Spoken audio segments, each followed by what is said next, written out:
Welcome and study with Tanzania Institute of Education.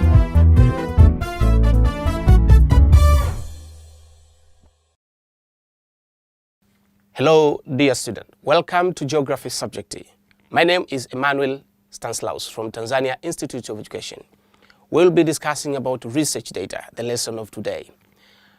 As you are aware, the last lesson we discussed about research types. Now today we are focusing on the research data. What is a research data? Research data refers to the information collected or gathered in the field while you are conducting research. So the information you gather from the field so that you can use them to answer the question or problem identified, we refer to it as research data. Now, there are different types of research data, but today we are discussing primarily two types of research data. And these are primary data and secondary data. Now, what is primary data? Primary data, we say these are the information gathered primarily from the respondent. We say, in other words, is the one that are corrected afresh and for the first time, and thus happen to be original in character. They are the information corrected from the primary source. They are not from other sources like books and whatever. They are corrected from primary sources or afresh from the respondents. So now, in other words, for example, you are conducting a research about maybe the spread of coronavirus. If you gather information primarily from the first person, then we are saying you are getting the primary information from that person. You're not reading from books what has been written. You are getting afresh from the field. Then we say that is primary data. The primary data, in other words, say, is the first-hand information you get from the respondent. Another type of research data is secondary data. These are the data that has been gathered from documentary, such as books, articles, journals, and other written sources.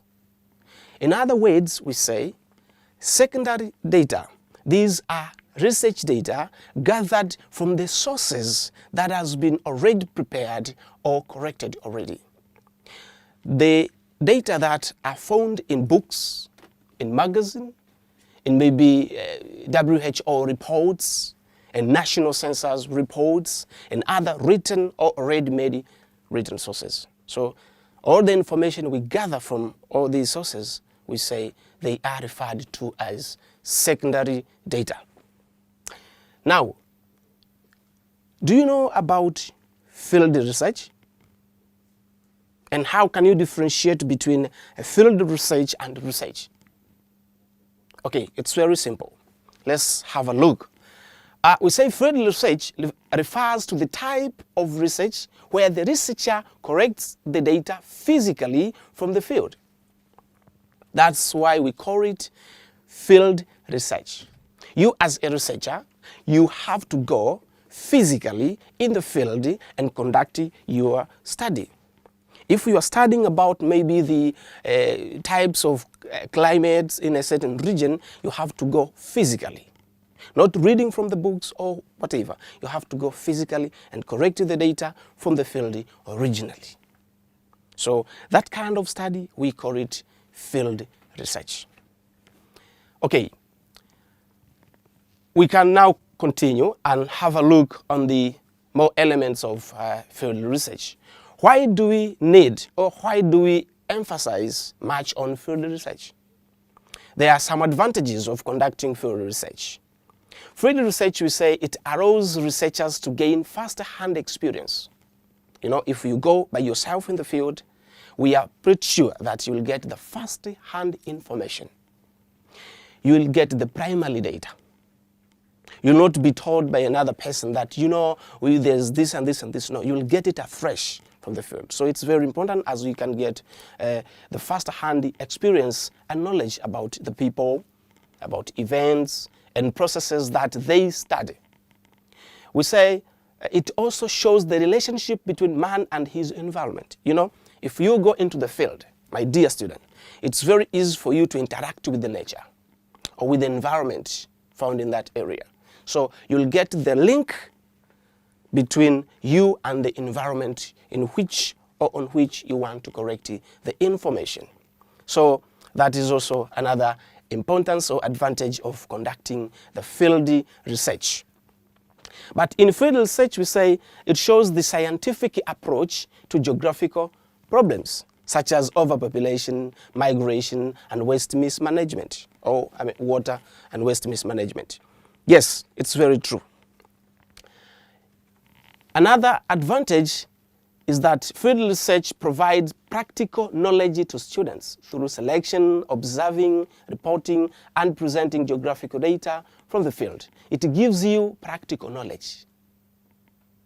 Practical knowledge. You know about the practical knowledge. The knowledge that you get practically by doing or correcting or seeing it in the field. You get the information on your fingertips because you're in the field. It's different from staying home or in your school and collecting information from libraries and other documentary sources. No. The field research gives you that avenue or that door of getting information afresh from the field and get the practical experience. But we also say field research provides you with additional material to what has already been discovered and written in the textbooks. You know, maybe the textbook has already wrote about the solar system, or maybe the climatic condition of Dodoma region. But you are in Bukoba or in Kigoma. You are reading the book.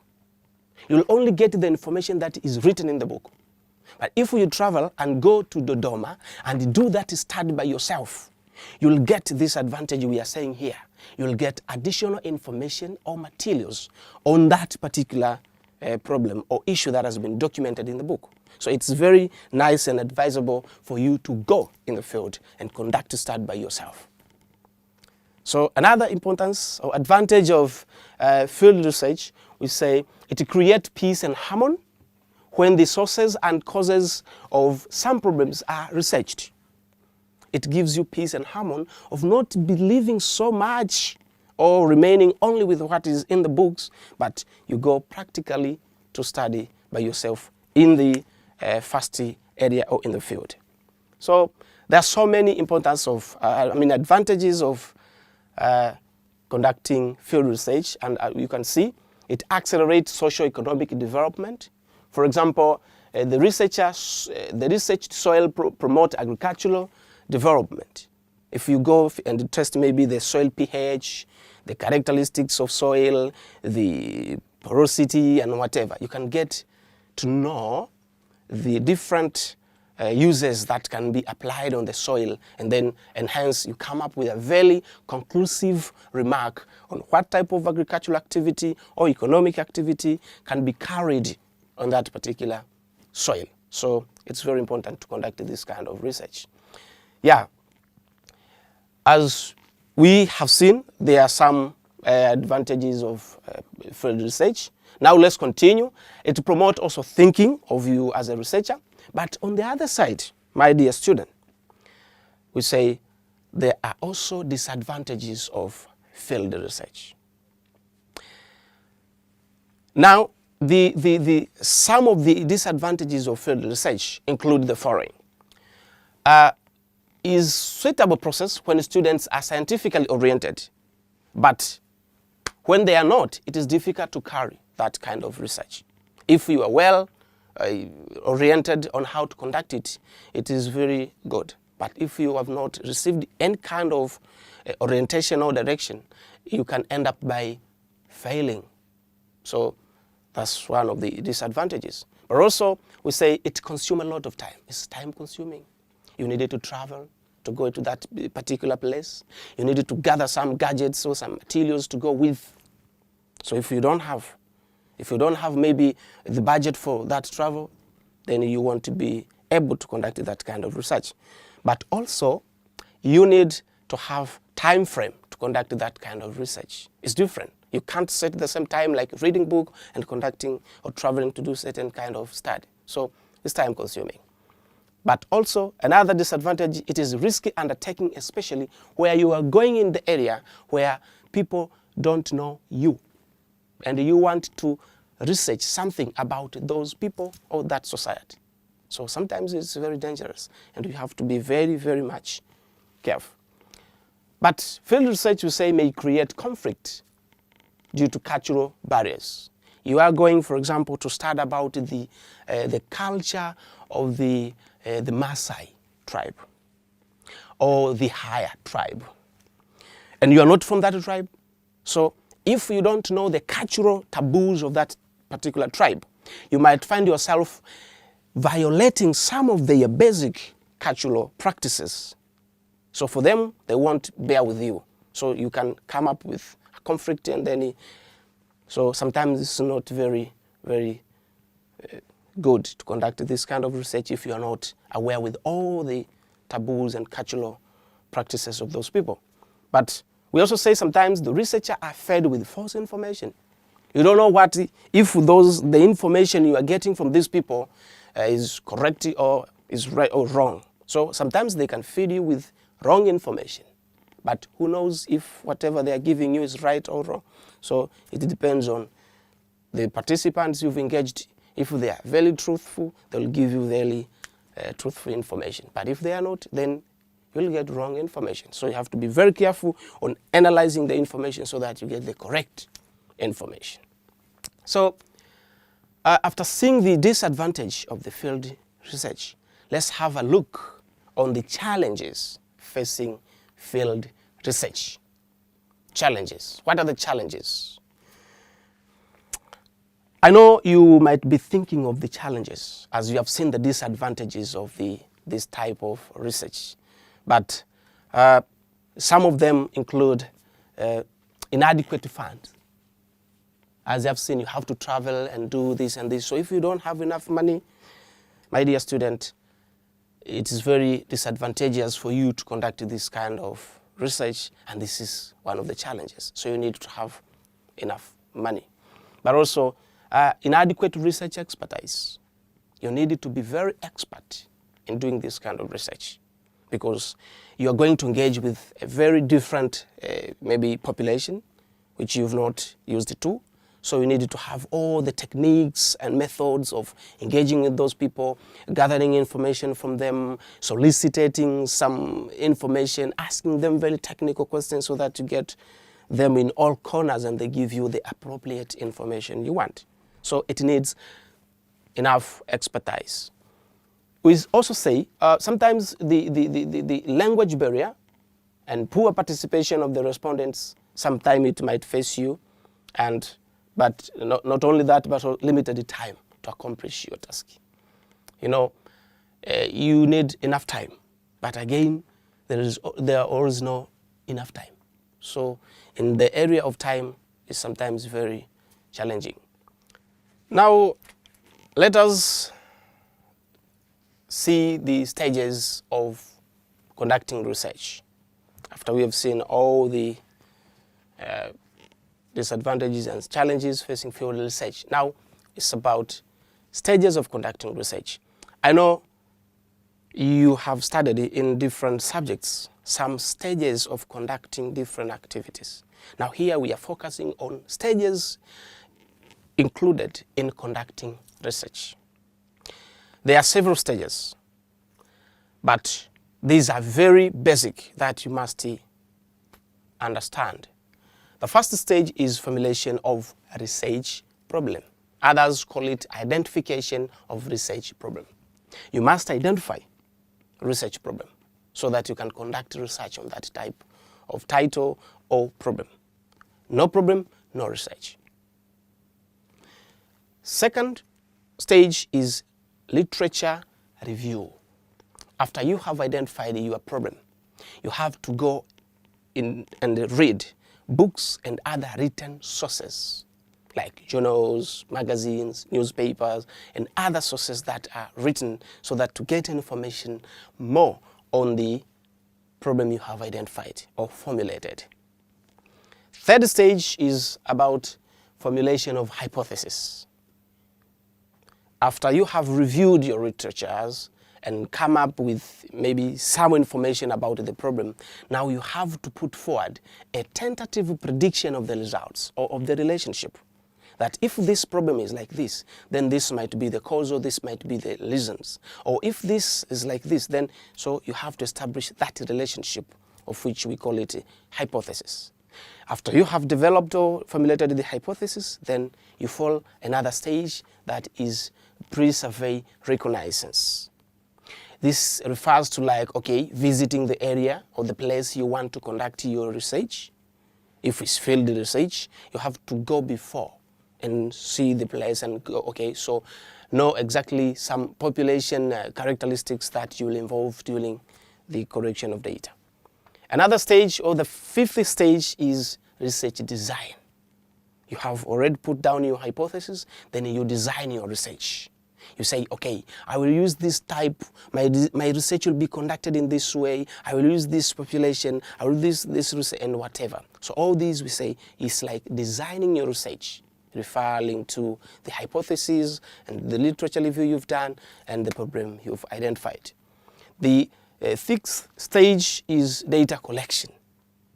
You have research design, now you go and correct your information from the participants we've been discussing.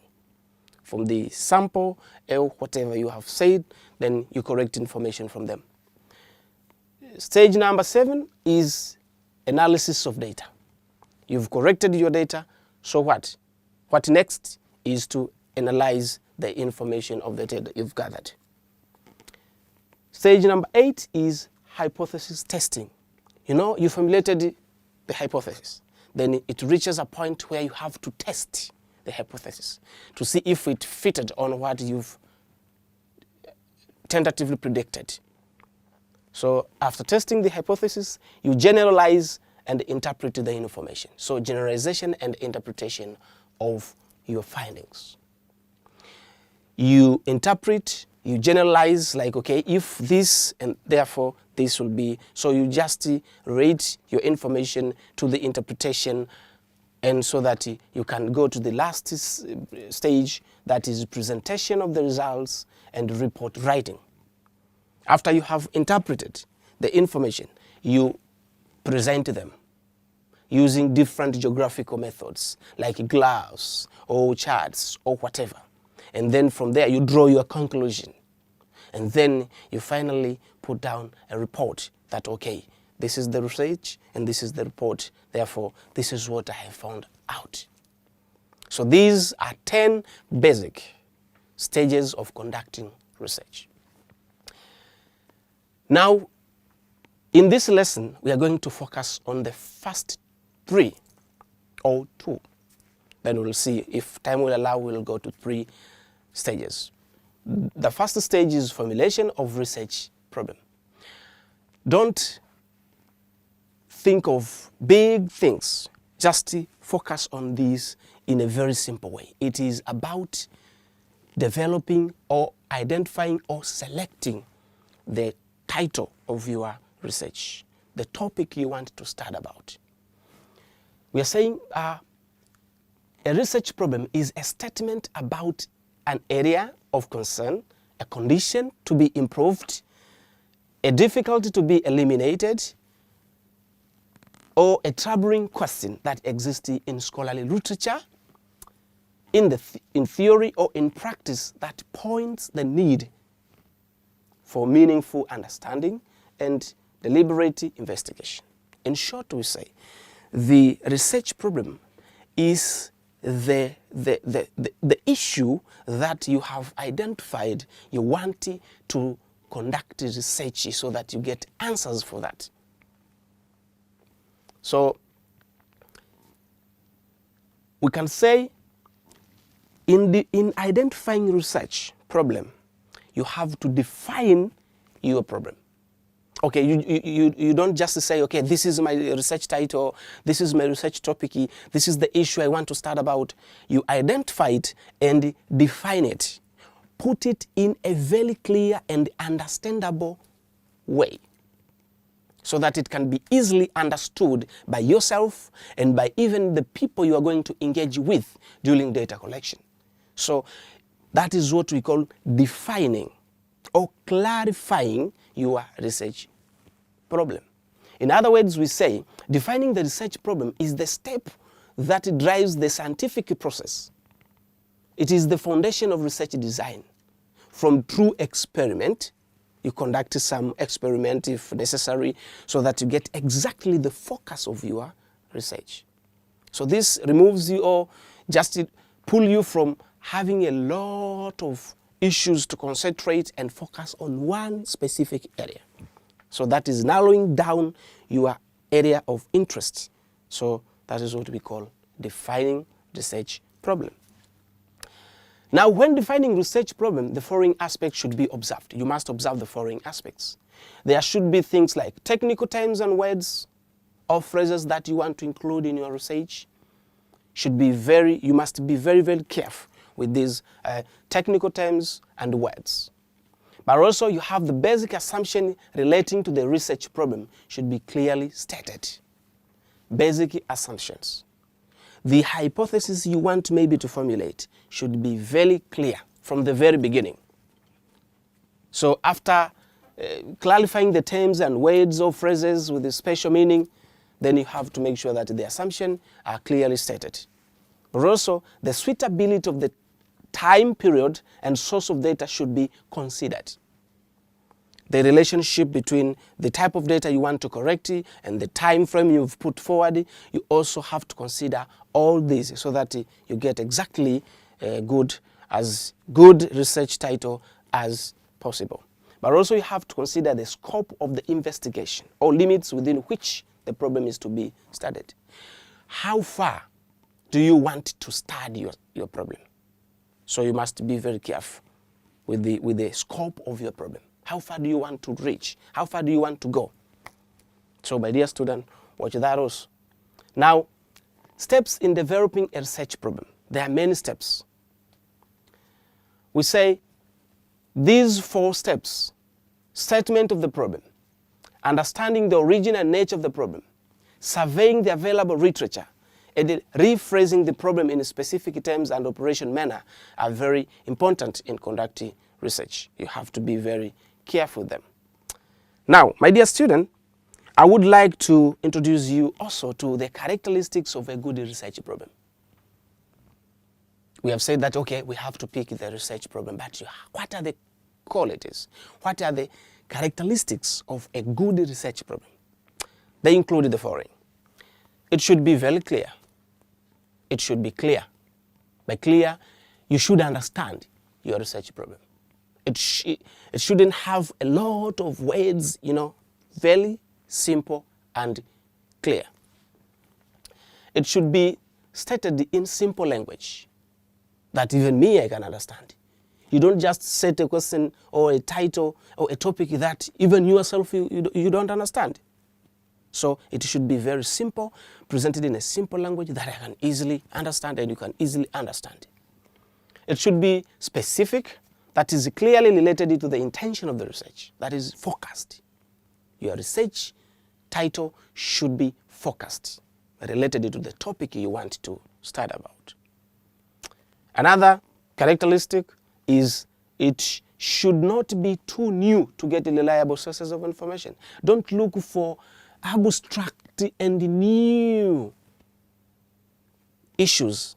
Look for something that is familiar, something that you know it exists in the society, or something that is not, in other words, you don't look for the alien things which are too new to you and to the society. You want to get information for that, my dear student. So look for something that is familiar, something that is available in the society, something is troubling the society. But also, it should be financially affordable. Don't look for research titles that you cannot afford financially. You need money to conduct research. So look for simple and clear researches that you can conduct with a very simple and manageable budget. Are we together? Yes. But also we say, literature related to the topic should be available. If you've chosen a certain topic, make sure that you can get around the literatures for that type of title. Are we together? Nice. Now, that was research problem and formulating that type of research title. Now, second stage in conducting research is literature review. This deals with the process of reading books, journals, magazines, and other written sources so that to find more information about your identified problem. I know you have identified the problem. Now you study different books, newspapers, magazines, documentaries, and other prepared reports so that to get information about your problem. I hope you understand. Now, what are the importance of reviewing different literatures, different books? Why do we need to read different written materials about the problem we want to study? It's very important. Yeah, it enables you to find out what has been done already. You want to know exactly what other people have done. So like that, it's very important to understand or to review the literature. But also it enables you to relate different theories and understand the different theories that has been already prepared or that relate with your problem. It also explains the relationship that exists between the previous studies and the current study. So like that. But also, as you can see on the importance of literature, we say it saves time by avoiding unexpected difficulties that you might not get if you go into the field. Yeah, so we can continue. Another is formulation of a hypothesis. I told you about the hypothesis formulation. This is tentative prediction of the result or the relationship. Now, we have two types of hypothesis. There is two types of hypothesis, alternative hypothesis and null hypothesis. Alternative hypothesis is the type of hypothesis that gives out the positive relationship between variables. It gives positive relationship between variables. Now, my dear student, we have reached to our end of the lesson for today. We will continue next lesson. Thank you very much for your attention. And now I want to leave you with these two questions. The first question is about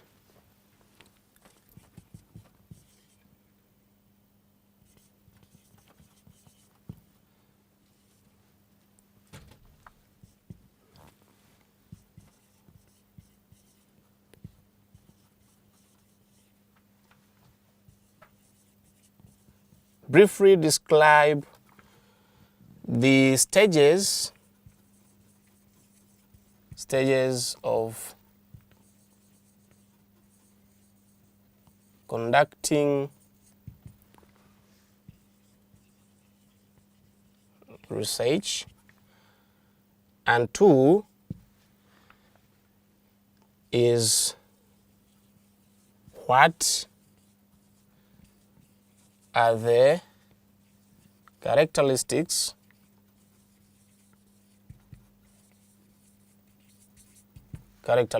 of a good research problem. So these are two questions of which I want you to do on your own, and then we will meet next lesson. Thank you very much. Bye.